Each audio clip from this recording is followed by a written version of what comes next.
Hi అండి, అందరికీ నమస్తే. నేను మీ సునీల్ మద్దాల. ఏంటంటే మనం చాలా వీడియోలు చేసామండి ఇసుక మీద. ఎందుకంటే ఇసుకని దోచేస్తున్నారు. ఇసుక విషయంలో కూటమి ప్రభుత్వం ఫెయిల్ అయ్యింది.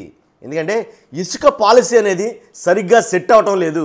కాబట్టి ఎవరు ఇష్టారాజ్యంగా వాళ్ళు మొత్తం నిల్వ ఉన్న స్టాక్ యార్డులో నిల్వ ఉన్న ఇసుక మొత్తం కూడాను దోచేశారు. ఎవరో కాదు, కూటమి ఎమ్మెల్యేలు కానీ అలాగే జనసేన నాయకులు కానీ ఇలా చాలామంది అధికారం వచ్చిన వెంటనే ఇసుక మీద పడి మొత్తం రాద్ధాంతం చేసి మొత్తం తినేశారు అని మనం అసలు ఎలాంటి మొహమాటం లేకుండా నిక్కచ్చిగా వీడియోలు అయితే చాలా చేసాం. ఇప్పుడు నేను చెప్పబోయేది ఏంటంటే, నేను చెప్పిన మాట నిజమని నా అభిప్రాయం. ఎందుకని అన్నానంటే, కూటమి ప్రభుత్వం ఇసుక విషయంలో ఫెయిల్ అయ్యింది అని కూటమి నేతలే, ఎమ్మెల్యేలే అసెంబ్లీ సాక్షిగా చెప్తున్నారండి. అసెంబ్లీ సాక్షిగా ఒప్పుకున్నారు. అంతేకాదు జగన్మోహన్ రెడ్డి గారి హయాంలో ఇసుక విధానం కరెక్ట్గా ఉంది, గత హయాంలో ఇసుక పాలసీ కరెక్ట్గా ఉంది, అలా ఉంచేస్తేనే బాగుండును, అలా అయితేనే బాగుండును అని చెప్పేసి వాళ్ళ నోటంట వాళ్ళే ఒప్పుకున్నారు. అంటే ఇది నేను ఏదో జగన్మోహన్ రెడ్డి గారికి ఫేవర్గా చెప్తున్నానని కాదు, ఉన్నమాట మనం చెప్పిన మాట అదే యాక్సెప్ట్ చేశారు అనేది ఒక విషయం చెప్పడానికి చెప్పి ఈ వీడియో చేస్తాను అన్నమాట.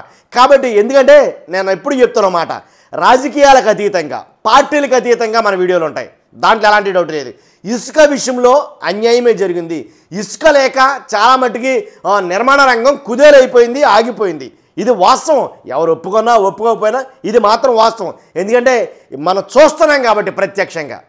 ఏంటంటే ఎంతమంది ఎన్ని రకాలుగా ఇసుకని అక్రమంగా దోచేశారో చూసాం కాబట్టి వాళ్ళు ఒప్పుకున్నారు అని అంటే కనుక వెంటనే మీరు ఏమంటారంటే, ఏంటి వీడియో ఏంటి వాళ్ళు ఒప్పుకున్నారని సాక్ష్యం ఏమైనా ఉందా, ఏదైనా వీడియో పెట్టాల్సింది లేదా ఆడియో పెట్టాల్సింది అని చాలామంది మాట్లాడతారు. ప్రతి దానికి వీడియో ఆడియో లేకుండా నేను చేయనండి ఈ వీడియోను. కాబట్టి అదేంటో చెప్తాను. చెప్పే ముందు మీరు బాధ్యతగా లైక్ చేయండి. నేను ఎంత బాధ్యతగా చెప్తున్నానో అంతే బాధ్యతగా మీరు లైక్ చేయండి. అంతేకాదు ఇసుక విషయంలో నేను చెప్పిన మాట కరెక్టో కాదో మీరు కామెంట్ రూపంలో తెలియజేయండి. ఇసుక విషయంలో కూటమి ప్రభుత్వం ఫెయిల్ అయ్యిందా లేదా, ఏంటి ఇసుక విషయంలో అన్యాయాలు అక్రమాలు జరిగాయా లేదా. కాబట్టి వాళ్ళ నేతలే ఒప్పుకున్న మాట అనమాట, అసెంబ్లీ సాక్షిగా. మనం మామూలుగా కాదు, చూపిస్తాను చూడండి ఒకసారి. ప్రస్తుతం అలాగే ఇసుక పాలసీ, ఈ ఇసుక పాలసీ వల్ల ప్రస్తుతం జరుగుతున్నటువంటి మాట్లాడతారండి, మనకి ప్రభుత్వానికి మాత్రం అంత మంచిగా లేదు. కాబట్టి దయించి దాని మీద పునరాలోచన చేయాలి. అధికారుల జోక్యం తగ్గించాలి.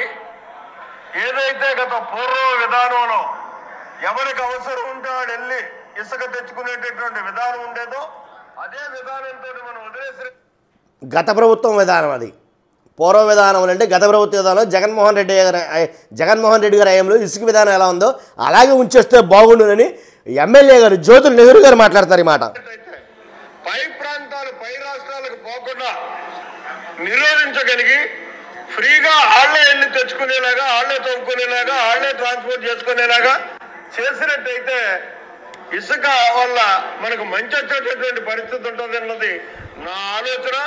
దాని మీద దృష్టి పెట్టమని చెప్పేసి వినయపూర్వకంగా కోరుకుంటూ, ఇక ఇసుక విధానం మీద అదొక శాపంగా మారింది అధ్యక్ష. ఒకవైపు ప్రభుత్వం ఉచిత ఇసుక ప్రవేశపెట్టినా కూడా దానికి ఆశించినటువంటి ఫలితం రాలేదు అనేటువంటిది ముఖ్యమంత్రి గారు అనేక సందర్భాల్లో ప్రస్తావించారు అధ్యక్ష. ఇప్పటికి కొంచెం ఆగి చెప్పాల్సి వచ్చిందండి, ఆయన కొంచెం ఆగి గ్యాప్ తీసుకుని చెప్పాల్సి వచ్చింది. ఎందుకంటే మనం ఫెయిల్ అయ్యామన్న మాట చెప్పడానికి కొంచెం ఇబ్బంది పడ్డారు ఆయన. ఒకసారి మళ్ళీ ప్లే చేస్తాను అధ్యక్ష. ఒకవైపు ప్రభుత్వం ఉచిత ఇసుక ప్రవేశపెట్టినా కూడా దానికి ఆశించినటువంటి ఫలితం రాలేదు అనేటువంటిది ముఖ్యమంత్రి గారు అనేక సందర్భాల్లో ప్రస్తావించారు అధ్యక్ష. ఇప్పటికీ కూడా ఇందాక జ్యోతుల నెహ్రూ గారు మాట్లాడుతూ ఇప్పటికీ ఇంకా కొద్ది ప్రాంతం గోదావరి జిల్లాల్లో ప్రాబ్లం ఉందన్నారు. కొండయ్య గారు మాట్లాడుతూ మొన్న కార్యాలయంలో కూడా ఆయన సూచనలు చేశారు అధ్యక్ష. ఎక్కడా కూడా ఇసుకకు ఇబ్బంది పడకూడదు.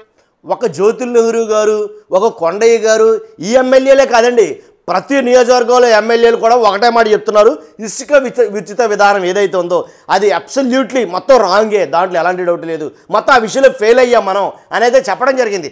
ఫెయిల్ అయ్యారన్న విషయం ఎవరో చెప్పనవసరం, ఎందుకంటే ఎన్ని పాలసీలు మార్చామో మనకు తెలుసు కాబట్టి ఫెయిల్ అయ్యాం పక్కాగా, దాంట్లో ఎలాంటి డౌట్ లేదు. ఇసుక వల్ల కాంట్రాక్ట్ రంగం అంతా కూడా ఆగిపోయింది, నిర్మాణ రంగం ఆగిపోతుంది. ఒప్పుకున్నారా?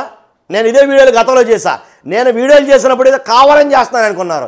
ఇసుక నిర్మాణం వల్ల మొత్తం ఇసుక లేకపోవడం వల్ల నిర్మాణ రంగం మొత్తం ఆగిపోయింది, మొత్తం నిర్మాణ రంగం కుదేలైపోయింది అని ఆయన చెప్తున్న మాట. ఇది నేను చెప్తున్న మాట కాదు, ఒక్కసారి విందాం.